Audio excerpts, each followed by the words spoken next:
Hello friend, I am Rajesh. आज के world के इस वीडियो लेक्चर में हम देखेंगे पिक्चर। बेसिकली हम अपने वर्ड फाइल के ऊपर पिक्चर को कैसे ऐड करेंगे, पिक्चर को कैसे बॉर्डर लगाएंगे, उसकी अलाइनमेंट, टेक्स्ट के अकॉर्डिंग उसकी पोजीशन, टेक्स्ट के पीछे या ऊपर या किस हिसाब से आपको रखना है, उस तरह से हम क्या करेंगे, पिक्चर को लगाएंगे। तो बेसिकली क्या होता है picture, insert picture from your computer और other source. Basically external hard disk हो गया, पेन ड्राइव हो गया, मेमोरी, कहीं से भी आप कनेक्ट करके अपने वर्ड डॉक्यूमेंट के ऊपर पिक्चर लगा के आप फाइल बना सकते हैं। ठीक है, तो हम आते हैं पहले यहाँ पर वर्ड के ऊपर। अब बात करते हैं जो हम पिक्चर यहाँ पर ऐड कैसे करनी है। तो पिक्चर ऐड करने के लिए आपको इंसर्ट टैब के अंदर जाना है और यहाँ पर आप देखोगे पिक्चर लिख के आएगा। यहाँ पर अगर पिक्चर पर मैं क्लिक करूँ और यहाँ से मैं चला जाता हूँ डेस्कटॉप के ऊपर, मेरा पिक्चर है कहाँ पर, वर्ड डॉक्यूमेंट के अंदर मैंने कुछ पिक्चर्स रखी हुई हैं। जैसे मैं यहाँ पिक्चर इंसर्ट करूँगा, जैसे ये पिक्चर क्या हुआ, मैं अपने वर्ड डॉक्यूमेंट के ऊपर ऐड कर लिया। यहाँ से पिक्चर ऐड करते ही जैसे हम टेबल ऐड कर रहे थे तो हमारे पास क्या आ रहे थे, उससे रिलेटेड मेनू खुल के आ रहा था। उसी तरह जैसे ही पिक्चर मैंने अपने फाइल के ऊपर ऐड किया, उससे रिलेटेड क्या हुआ, मेनू खुल के आ जाएगा। फॉर्मेट, पिक्चर की फॉर्मेट की बात करूं तो यहाँ पर फर्स्ट ऑप्शन हमको क्या है, मेरे पास क्या है, रिमूव बैकग्राउंड। इस पिक्चर के बैकग्राउंड को अगर रिमूव करना है तो यहाँ से रिमूव बैकग्राउंड पर मैं क्लिक करूंगा तो इसके बैकग्राउंड को रिमूव करूंगा। जैसे मैं क्लिक करूंगा तो यहाँ पर एक मेनू एक्टिव हो जाएगा, बैकग्राउंड रिमूवल ऑप्शन आ जाएंगे, उसके व्यूज आते हैं, उसके फॉर्मेट आते हैं बेसिकली हमारे पास। तो यहाँ पर अगर मैं बात करूँ फॉर्मेट में, मैं यहाँ से बैकग्राउंड रिमूवल पर आया और यहाँ से ऐड मार्कर, अगर मार्कर के थ्रू मैं इस तरह से ऐड करूँ तो इससे क्या हो रहा है, बेसिकली कौन से पार्ट को हमको रिमूव नहीं करना है उस चीज़ को मैं यहाँ से सेलेक्ट कर रहा हूँ इस मार्कर के थ्रू से। बेसिकली इस तरह से आप रिमूव कर लीजिएगा अपने इमेज को आराम से बैठ के। और देन आप क्या कीजिएगा, अगर इसमें से मैं ऐड कर रहा हूँ, अगर किसी पार्ट को माइनस करना है तो यहाँ से माइनस मार्कअप पर क्लिक करिएगा और देन इसको हम क्या कर सकते हैं, इस तरह से माइनस भी कर सकते हैं। इस तरह से ऐड करेंगे और ऐसे हम माइनस करेंगे। जैसे ही मैं यहाँ से कीप चेंज पर क्लिक करूंगा तो क्या हो जाएगा, बैकग्राउंड उतना हट जाएगा, और डिस्कार्ड चेंज पर करूंगा तो ये कैंसिल हो जाएगा। अगर मैं डिस्कार्ड करूंगा तो कैंसिल हो जाएगा। अगर फिर से मैं रिमूवल बैकग्राउंड पर जाऊं और यहाँ से मैं प्लस के थ्रू कुछ पार्ट्स को ऐड कर लेता हूं इस तरह से,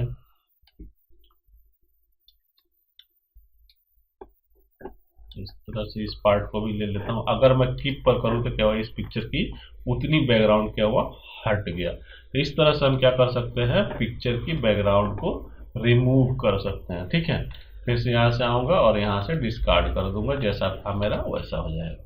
फिर हमारे यहाँ पर सेकंड ऑप्शन है करेक्शन। करेक्शन से रिलेटेड जो बात होती है, कलर करेक्शन से रिलेटेड होती है। जैसे इसकी मैं जो कलर है इसकी मैं कुछ इस तरह से भी चेंजिंग कर सकता हूँ यहाँ से। ठीक है, तो ये हम कलर करेक्शन भी अपने हिसाब से यहाँ से कर सकते हैं। यहाँ से कलर की बात करूँ तो यहाँ से मैं पार्टिकुलर एक कलर पर भी इस पिक्चर को लगा सकता हूँ। यहाँ से आर्टिस्टिक, अगर आपको इफेक्ट देना है पिक्चर के ऊपर तो कुछ इस तरह से आर्टिस्टिक इफेक्ट भी अपने पिक्चर के ऊपर आप लगा सकते हो या चेंज कर सकते हो, कुछ इस तरह से भी चेंज कर सकते हो आप अपने पिक्चर को। तो ये हमारा क्या होता है, पिक्चर का हम इफेक्ट इसमें लगा सकते हैं। फिर से मैं कोई दूसरा पिक्चर ऐड करता हूँ यहाँ पर। जैसे मैं इस पिक्चर को ऐड करता हूँ और इसके ऊपर मैं आर्टिस्टिक इफेक्ट को लगाता हूँ। यहाँ से आया आर्टिस्टिक इफेक्ट, अब जो इफेक्ट यहाँ से लगाइए उसके हिसाब से क्या होगा, ये पिक्चर हमारा चेंज हो जाएगा। यहाँ से देखिए एक से एक यहाँ इफेक्ट मिलेगा, आप उसको अप्लाई करके देख सकते हैं। ये देखिए, इसके अलावा अगर आपको रीसेट करना है तो यहाँ से रीसेट कर दीजिए, जैसा था वैसा हो जाएगा। पिक्चर कंप्रेस करना है, बेसिकली उसके क्वालिटी को घटाना है तो यहाँ कंप्रेस पिक्चर पर क्लिक कीजिएगा। बेसिकली यहाँ पर मैं ये आप जैसे 96 ppi कर दो, क्या हो, इसकी क्वालिटी क्या वो लॉस होता है बेसिकली। फिर यहाँ से रीसेट कर दूंगा, जैसा था वैसा ही मेरा हो जाएगा। उसके बाद अगर आपको पिक्चर को चेंज करना है तो इस पर क्लिक करके आप अपने पिक्चर को चेंज भी कर सकते हैं। और रीसेट पिक्चर, बेसिकली पिक्चर जैसा था वैसा हम साइज घटाना बढ़ाना है, जो भी ओरिजिनल हमारा आ गया। यहाँ से मैं इसको फिर से क्लिक करूँगा रीसेट पिक्चर, तो ये हमारा क्या होगा कि हम इसको रीसेट भी कर सकते हैं, इससे छोटा बड़ा कर सकता हूँ। अब जैसे पिक्चर मेरा खुल के आया है तो इसके मैं साइज को छोटा बड़ा भी कर सकता हूँ। तो छोटा बड़ा करने के बाद जैसे पिक्चर को मैं क्लिक करूँगा तो यहाँ कॉर्नर पर लेकर आना, तो देखो बड़ा हो रहा है, छोटा हो रहा है। उसी तरह से यहाँ से बीच से भी मैं छोटा बड़ा कर सकता हूँ। फिर यहाँ हाइट में भी मैं छोटा बड़ा कर सकता हूँ। इसको रोटेट करना चाहूँ तो ऐसे रोटेट भी मैं कर सकता हूँ। इसके अलावा पिक्चर में और भी ऑप्शन आते हैं, जैसे कि इस पिक्चर पे मुझे बॉर्डर्स लगाने हैं, यहाँ से मैं बॉर्डर्स भी लगा सकता हूँ जिस भी टाइप का मैं चाहूँ। यहाँ से यहाँ आप और भी टाइप के यहाँ पर बॉर्डर्स हैं, इनमें से आप जिसको चाहो उसको अप्लाई करके इस तरह से आप देख सकते हो। इसके अलावा बॉर्डर्स के अलावा यहाँ से भी आप चाहो तो बॉर्डर के आप कलर, मोटाई, ऊंचाई जो भी आप यहाँ से सेट कर सकते हैं। देखो बॉर्डर किस टाइप का चाहिए, डैश वाला चाहिए, किस टाइप का चाहिए भी आप यहाँ से सेट कर सकते हो। यहाँ से बॉर्डर की बात करूँ तो ठीक है, जो बॉर्डर लगा सकते हो इस तरह से। तो पिक्चर में बेसिकली हमारे पास बॉर्डर, ये सारे ऑप्शंस होते हैं, इस तरह से भी चाहो चेंज कर सकते हो। कुछ ऐसे आप अपने ज़रूरत के हिसाब से आप इसको चेंज कर लेना, जिस हिसाब से भी आपकी ज़रूरत हो बेसिकली। तो फिर मैं यहाँ से चाहूँ कि हाँ बॉर्डर जिस टाइप का भी लगाऊँ, डैश, डॉट जो भी है, या मोर लाइन पर क्लिक करूँ तो यहाँ पर हमारे पास और भी ऑप्शन खुल के आ जाते हैं। यहाँ से लगा लूँ, फिर यहाँ से इसकी ट्रांसपेरेंसी कितनी रखनी है, ग्रेडियंट देना है या लाइन में, या नॉर्मल, या कोई लाइन नहीं देना है, आप यहाँ से इसकी सेटिंग कर सकते हो। तो ये हो गई बॉर्डर की बात। इसके बाद हम आते हैं पिक्चर इफेक्ट। तो हम पिक्चर में कुछ इफेक्ट्स भी इस तरह से लगा सकते हैं। देखो आप जो बहुत सारे इफेक्ट्स दिए हुए हैं, आप लगा के चेक कीजिएगा। इसमें आपको जैसे 3D टाइप का भी इफेक्ट देना है पिक्चर को, तो इस तरह से मैं इसको लगा सकता हूँ। ठीक है, इसके बाद अगर बात करें मैं अल्टरनेट टेक्स्ट की, तो यहाँ पर आप क्लिक कीजिएगा। यहाँ पर इसका अल्टरनेट में कुछ टेक्स्ट आप देना चाहें दे सकते हैं। इसके बाद हमारे पास पिक्चर में और भी ऑप्शंस आते हैं, जैसे कि अगर बात करूँ फॉर्मेट में, तो यहाँ पर जैसे पोजीशन की बात करूँ तो पोजीशन के लिए मैं क्या करता हूँ, यहाँ पर पहले कुछ पैराग्राफ्स ऐड कर लेता हूँ। पैराग्राफ्स ऐड करने के लिए हमारे पास डिफॉल्ट क्या था, इक्वल टू RAND और ब्रैकेट ओपन और क्लोज आफ्टर इंटर। यहाँ का वजह हमारा पैराग्राफ ऐड हो गया। अब इस पिक्चर की पोजीशन को मैं इस टेक्स्ट के अकॉर्डिंग सेट करना चाहता हूँ। तो यहाँ पर पोजीशन की बात कर रहा हूँ, यहाँ देखो, यहाँ लेफ्ट, सेंटर, बेसिकली बीच में हमारा पिक्चर हो गया, दोनों साइड से ये क्या हुआ, टेक्स्ट हो गया। उसी तरह से राइट में भी कर सकता हूँ, मिडिल में भी, मिडिल और बॉटम में भी मैं इसको सेट कर सकता हूँ, ये देख सकते हो आप। तो ये हमारा क्या हुआ, पोजीशन की बात करूँ। उसके बाद वार्प टेक्स्ट की बात करूँ तो यहाँ हम पिक्चर के अकॉर्डिंग ये देखो टेक्स्ट को भी बैठा सकता हूँ इस तरह से। बिहाइंड द टेक्स्ट, टेक्स्ट के पीछे हमारे इमेज चला गया, इन फ्रंट ऑफ टेक्स्ट पर आ गया।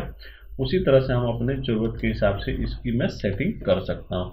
इसके वार्प को चाहूँ तो मैं यहाँ से एडिट वार्प पॉइंट को भी एडिट करके इस तरह से भी टेक्स्ट को मैं अरेंज कर सकता हूँ। ये देखो आप, थोड़ा सा मैं इसको इधर से कम करूँगा तो ये हमारा क्या हो जाएगा, ये टेक्स्ट थोड़ा सा इधर भी आ जाएगा। देखो, तो ये हम क्या कर सकते हैं, यहाँ से वार्प पॉइंट से अपने पिक्चर के पॉइंट को भी एडजस्ट कर सकते हैं। इसके बाद हमारा ये आता है ब्रिंग फॉरवर्ड और सेंड बैकवर्ड, ये दो ऑप्शन होते हैं। तो इसके लिए हमारे पास एक और इमेज मुझे इंसर्ट करना पड़ेगा।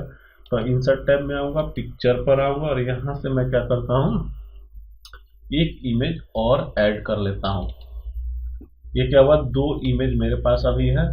अब मैं चाह रहा हूँ कि ये इमेज एक के ऊपर एक आ जाए। तो पहले मैं क्या करूँगा, इस इमेज को सेलेक्ट करूँगा और यहाँ से वार्प टेक्स्ट के अंदर मैं क्या करूँगा, थॉट वाला क्लिक करूँगा। ये आ गए एक दूसरे के ऊपर, बेसिकली ऊपर नीचे। अगर बात करूँ इसमें भी मैं वही सेम काम करूँगा, यहाँ से वार्प टैब पर टेक्स्ट पाऊँगा, थॉट वाले पर क्लिक कर दूँगा। तो ये दोनों हमारे एक साथ आ गए। अब ये इमेज मैं चाह रहा हूँ ये इमेज नीचे चली जाए, ये इमेज ऊपर आ जाए। तो उसके लिए हम क्या करेंगे, सेंड ब्रिंग फॉरवर्ड, ये क्या ऊपर आ गया। सेंड बैकवर्ड बेसिकली पीछे चला जाएगा, ये ऊपर और ये नीचे बेसिकली हमारा जा सकता है। सेक्शन पैनल क्या होता है कि ये जब ओपन होगा तो इसकी किसी भी इमेज को हाइड कर सकता हूँ और यहाँ से ओपन और क्लोज कर सकता हूँ। इसके बाद अगर इमेज की बात करूँ, फिर से मैं यहाँ पर आउट अलाइनमेंट की बात करूँ तो इसकी अलाइनमेंट लेफ्ट, बेसिकली दो इमेज के अकॉर्डिंग, सेंटर, उसी तरह से मैं चाहूँ मिडिल, इस तरह के भी मैं इसको मैं सेटिंग कर सकता हूँ। राइट, इसके बाद अगर यहाँ से मैं बात करूँ ग्रुपिंग की, तो दो इमेज को मैं सेलेक्ट करके एक ग्रुप बना सकता हूँ। जैसे एक ग्रुप में चला गया ये, फिर अनग्रुप करना है तो यहीं से आप अनग्रुप भी कर सकते हो, बेसिकली दोनों अलग अलग कर सकते हो। फिर यहाँ से दोनों को सेलेक्ट करके आप चाहो तो रोटेट भी कर सकते हो, या सिंगल को रोटेट करना चाहो तो आप यहाँ से पिक्चर को रोटेट कर सकते हो, या पिक्चर को आपको क्रॉप करना है तो यहाँ से मैं पिक्चर को किसी भी शेप के अंदर क्रॉप कर सकता हूँ। ये देखो आप, इसके अलावा पिक्चर की विड्थ हाइट भी मैं चाहूँ तो यहाँ से सेट कर सकते हैं। देखो इस तरह से, ये हाइट विड्थ जिस तरह से भी मैं चाहूँ यहाँ से सेट कर सकता हूँ, इस तरह से। और इसको मैं रोटेट कर ऐसे लगा सकता हूँ, इस तरह से। इसी तरह से आप चाहो तो ऑनलाइन पिक्चर को भी ऐड कर सकते हो अपने डॉक्यूमेंट में। बेसिकली ये क्या होगा, नेट कनेक्ट करेगा और इंटरनेट से आप कोई भी पिक्चर अपने डॉक्यूमेंट के ऊपर ऐड कर सकते हो। जैसे जो मैं यहाँ से एप्पल्स ऐड कर लेता हूँ, तो बेसिकली क्या करेगा, नेट से हमको यहाँ पर पिक्चर डाउनलोड करके इंसर्ट करके दे देगा। यहाँ से ओके करूँ तो ये देखो आप, क्या डाउनलोड करेगा और इस डॉक्यूमेंट के ऊपर ऐड कर देगा। तो ये हमारा क्या होता है, ऑनलाइन पिक्चर का फीचर होता है, जो कि हमारे जिस तरह हमारा फीचर पिक्चर के साथ चल रहा था वो सारे फॉर्मेट हमारे इसके साथ भी चलेंगे सेम। तो ये हमारा क्या होता है, ऑनलाइन पिक्चर का ऑप्शन होता है।